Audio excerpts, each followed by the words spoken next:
where news comes first. This is ABC-7 Xtra.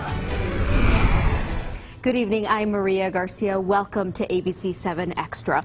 The controversial issue of sanctuary cities has again caught the attention of the country after a young woman was shot and killed allegedly by an undocumented immigrant who had been deported almost half a dozen times but continued to sneak back into the country.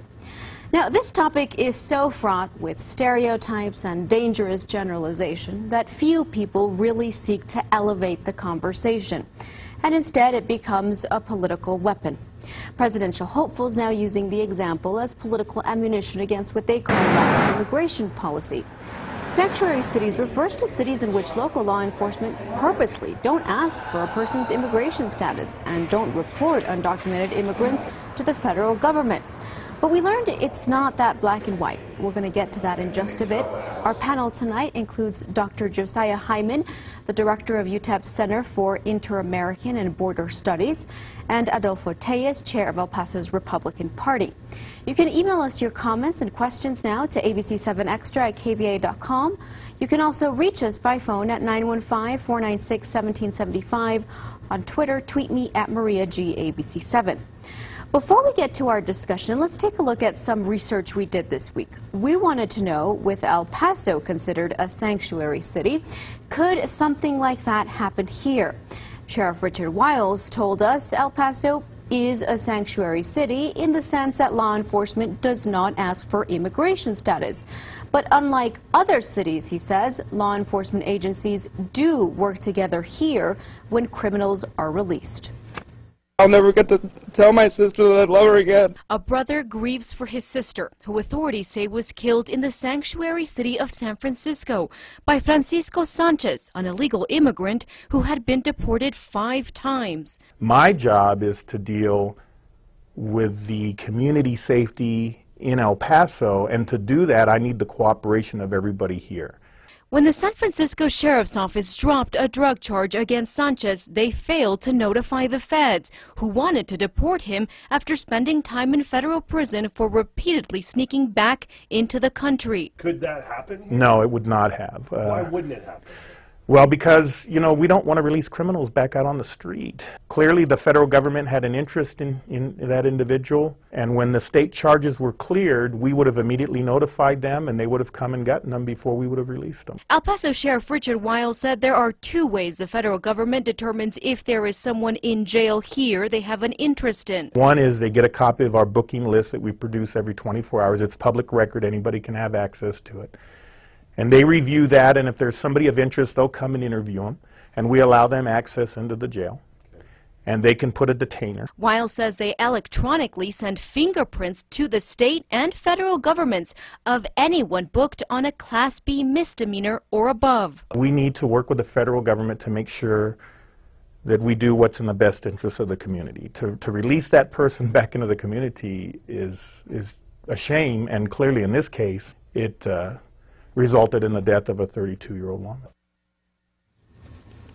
Okay, let's get to our discussion now. Joining us, Dr. Josiah Heyman, the director of UTEP's Center for Interamerican and Border Studies, also a professor at UTEP, and Adolpho, chair of El Paso's Republican Party. Thank you so much for staying up late with us. We really appreciate it. Thank you. Thank you.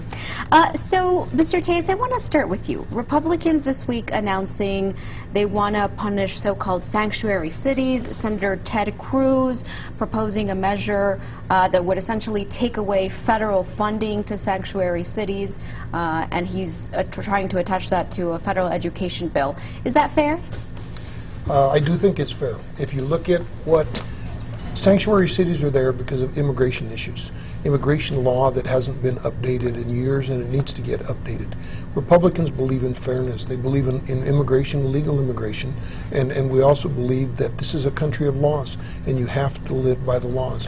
When you have cities or counties or states that don't follow the federal laws, it raises a couple questions. It raises a question as to what other laws are they ignoring, and it also raises a question as what are they teaching their young people in that state or in that city?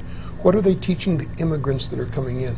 And how fair are they being to people that are legally here and go through the process of being legally here? And are they encouraging them to, why bother when I'm on a long, long list and somebody else just shows up right now? I went to a naturalization function Friday morning. 382 new citizens here in El Paso. Now, they weren't all from here, but the event came from here. 40 different countries, 18 years old to 79 years old. Those people are doing it right. They deserve to be treated right, and people that are doing it right should get the benefits of whatever this country has to offer. And the people that aren't, including the cities that are encouraging not complying with laws for the immigrants and for the community as a whole, those cities deserve there should be a price for what they're doing.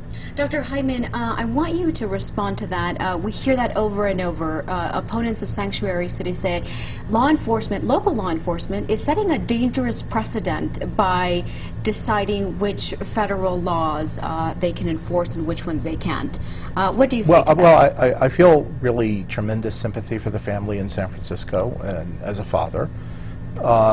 And I think our #1 goal should be the public safety of the city of El Paso. We should be asking ourselves, what do we do here that makes us as safe as possible? And what we do here that makes us as safe as possible is focusing on the dangerous criminals. That fellow in San Francisco was obviously a dangerous criminal. We heard from the El Paso County Sheriff that that's who he focuses on.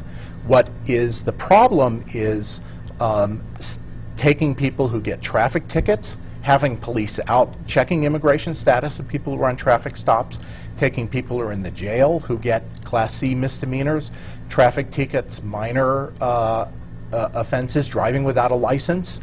77% of the people that ICE has detainers on have no criminal charges against them whatsoever.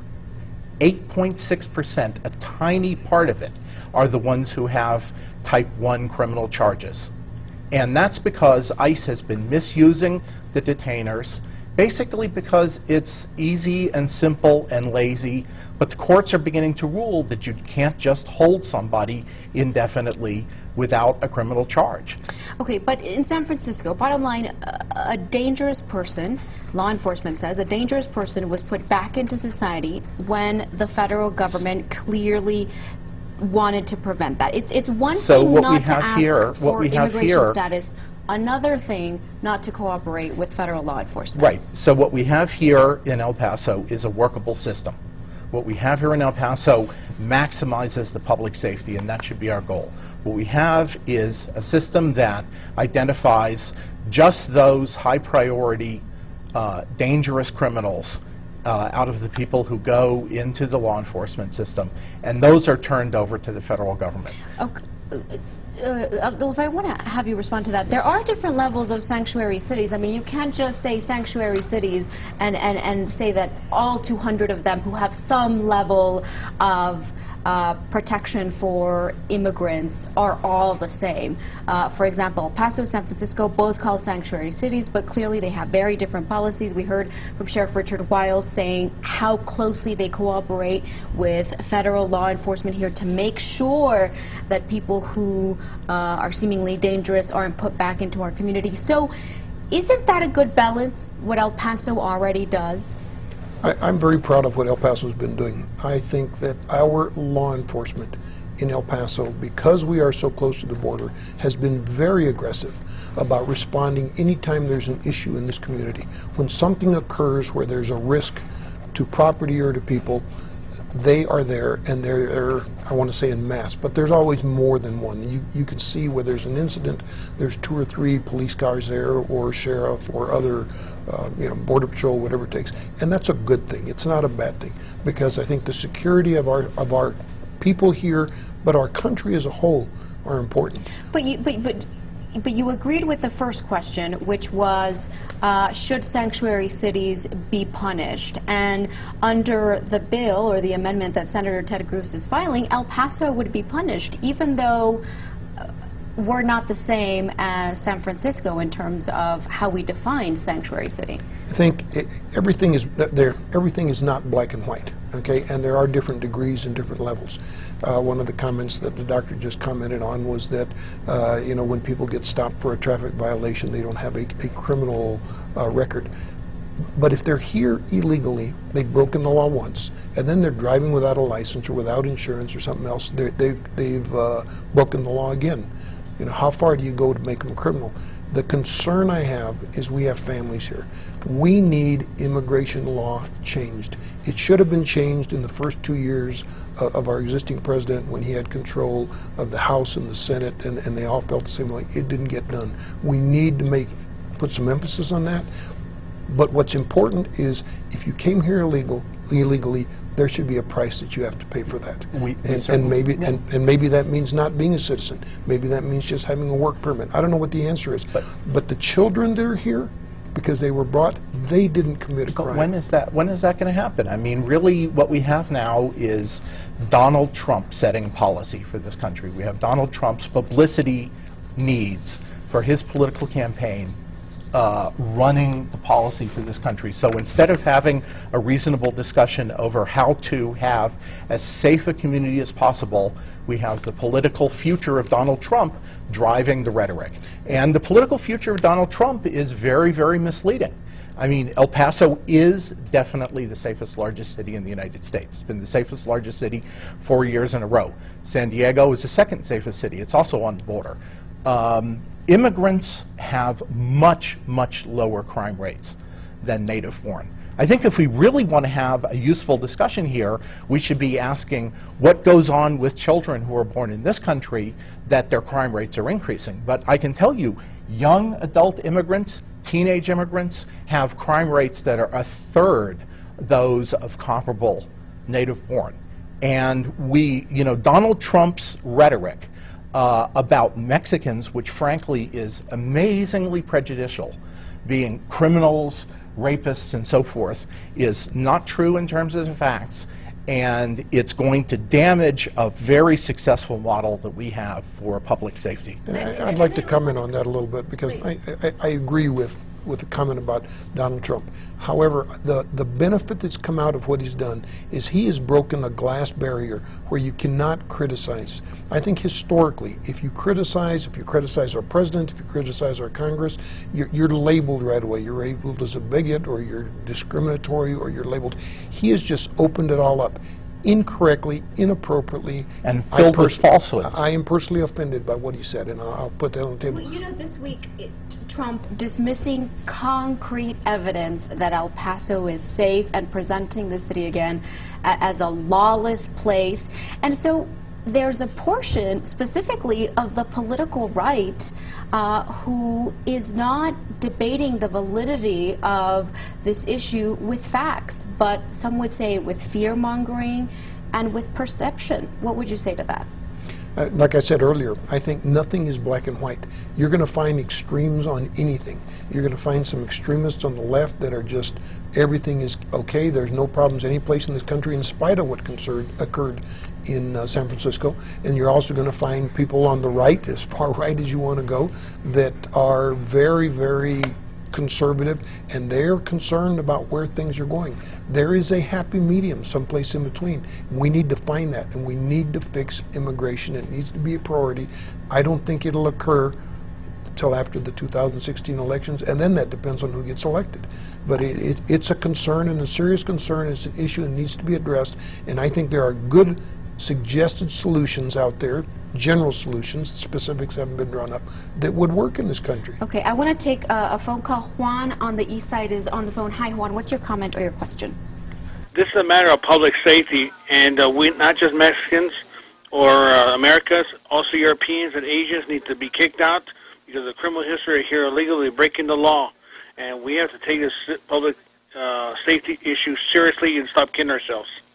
Actually, the people in this community and across the country who are most likely to break the law are native-born, and immigrants, and that includes undocumented immigrants, are significantly less, like by 3 times less likely to break the law. The truth of the matter is immigrants want to earn money. They want to bring their family back together. They would like to immigrate legally. I agree, actually. I think Mr. Tejas has made a very important point. We need to have a serious reform of immigration policy. We should have another session here where we can talk about what it will take to get to that serious reform and what are the real obstacles that are in the way of that serious reform. I mean, I think some of this Trump rhetoric is a real obstacle. So, but I would say that, you know, if we want to work for community safety, we should ask, what is the El Paso model? And the El Paso model is not harassing people, not having local police harass people, instead building up community confidence. And Dr. Heyman, yes, the research does show that immigrant communities are generally safer. El Paso is an example of that. But, for example, we can think of incidents where opponents of sanctuary cities point out could have been prevented if local law enforcement agencies perhaps checked immigration status. We can think of the Manhattan Heights rapist here. He was an undocumented immigrant from Chihuahua, and there are people who say if he had been stopped in a routine traffic stop before and a local law enforcement But I mean, you could say if a police officer had, his immigration status, if he'd been, maybe he wouldn't have raped women. If he'd been a U.S. citizen, if he'd been a legal immigrant, and he had been stopped driving around at night by the police, he also might have gotten checked. I mean, the truth of the matter is that you have to think about this in the big picture.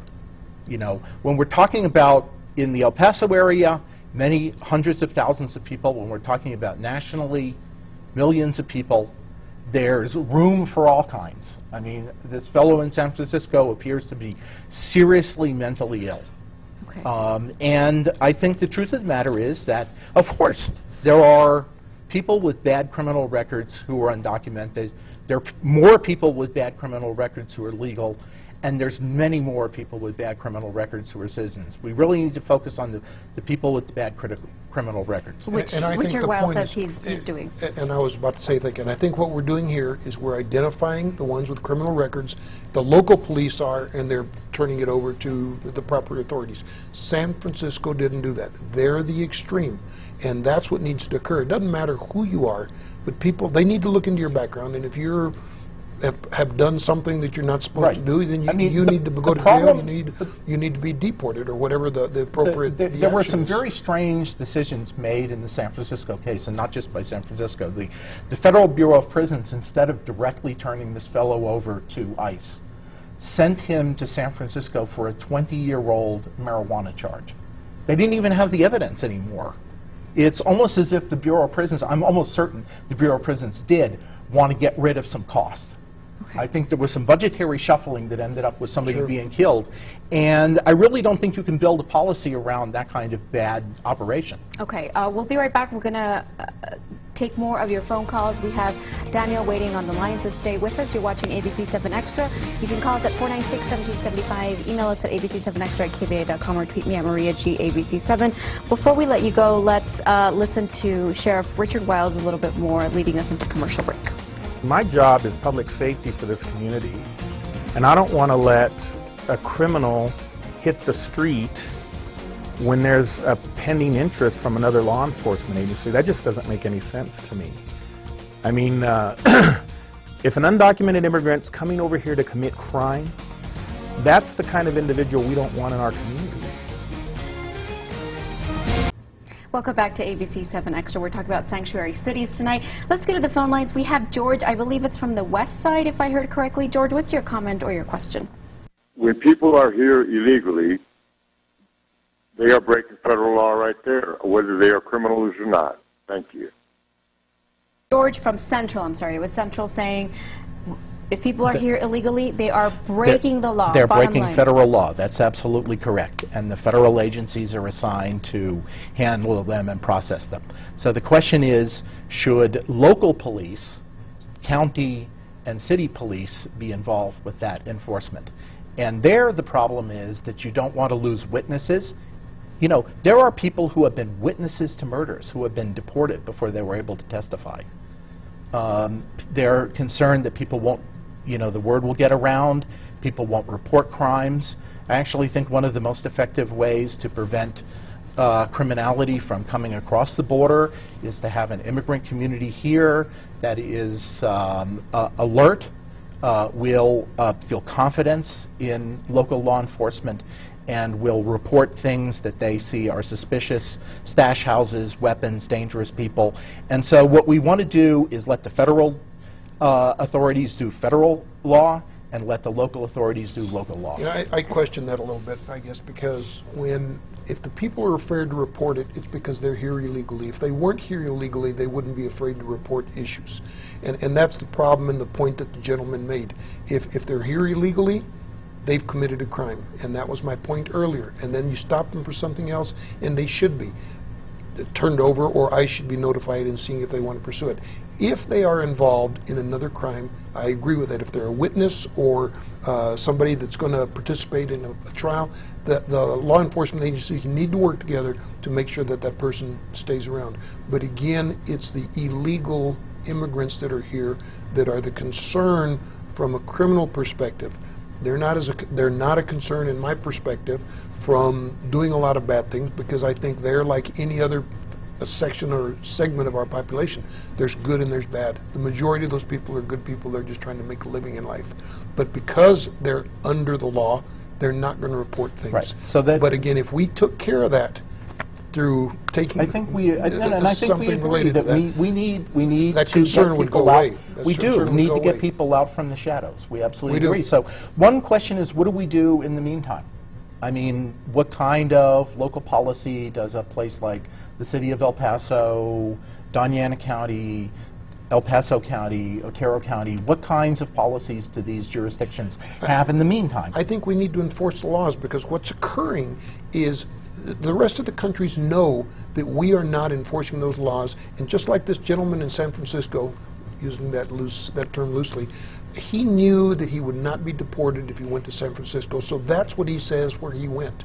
Well, that's our problem, is they know they can get here, they can go to certain communities, and they can get away with it. He was and actually transferred from a federal prison to San Francisco. If we start But Dr. Heyman, the Republican lawmakers this week saying sanctuary cities deliberately, openly disregard federal immigration laws as a, quote, act of defiance.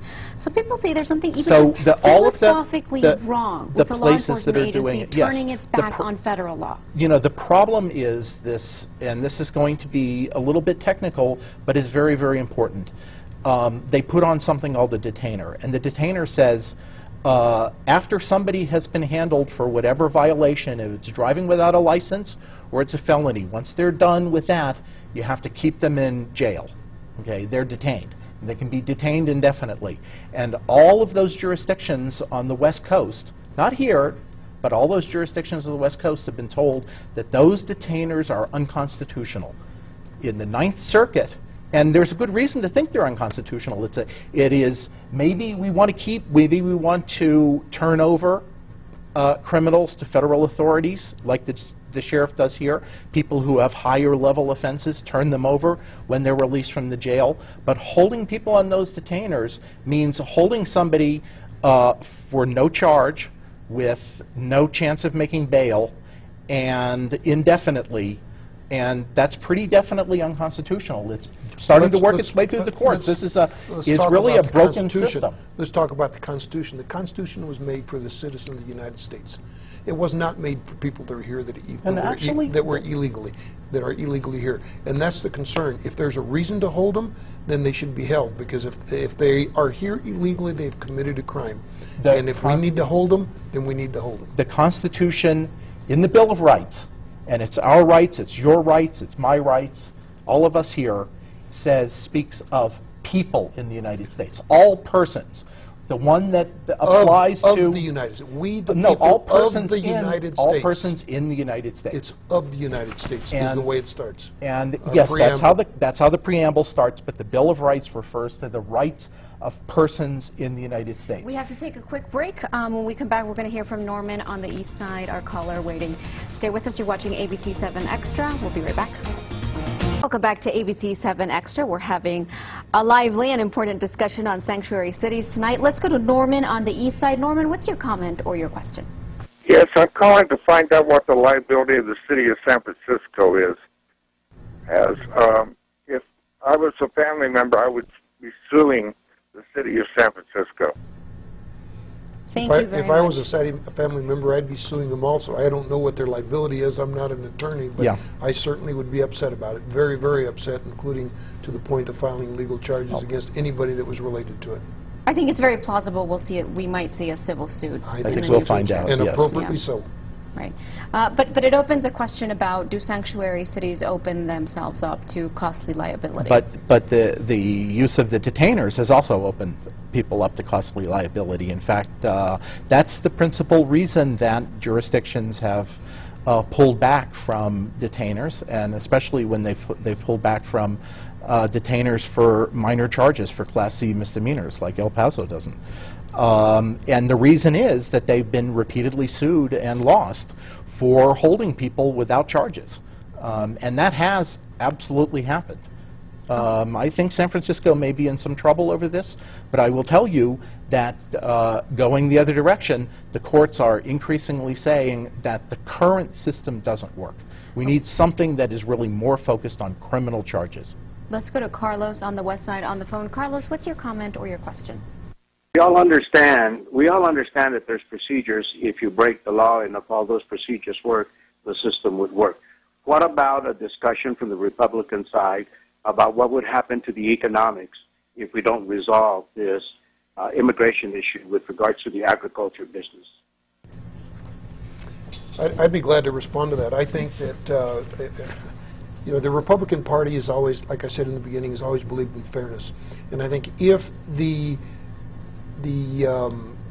there were fewer immigrants that work under the radar screen, get paid amounts that they shouldn't be getting paid, get paid less than what would be fair for the work that they're being doing. If they weren't here to do that, the agricultural industry would have to pay people at an appropriate rate. And granted, from an economic perspective, all our costs would be going up.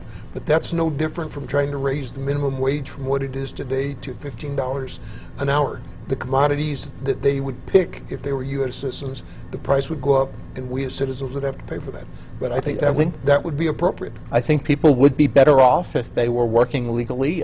There's considerable evidence that people benefit from being legalized. That's why I think we need to have administrative immigration reform right now, which the state of Texas is in the way of, and we need to have comprehensive immigration reform. But I respect Mr. Tejas. I think he's articulated really a great vision for the Republican Party, but that's not where the Republican Party has been going. And this is the party of Donald Trump. This is the party where Donald Trump is taking off like a rocket. I mean, he has touched some, to be perfectly honest, prejudice against Mexicans. I mean, Donald Trump has places like El Paso in his vision, in his negative vision, and he is taking the Republican Party down that direction. I mean, that is, and so the big obstacle in the way of making a difference in this situation is people like Donald Trump.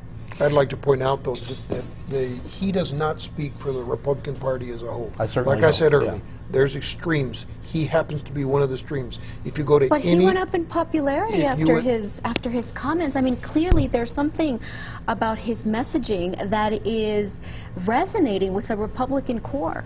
Well, but you say it's resonating with the Republican core. What makes you think it's just the Republicans that are causing his popularity to go up? There's no place that says that those are Republicans that are supporting him.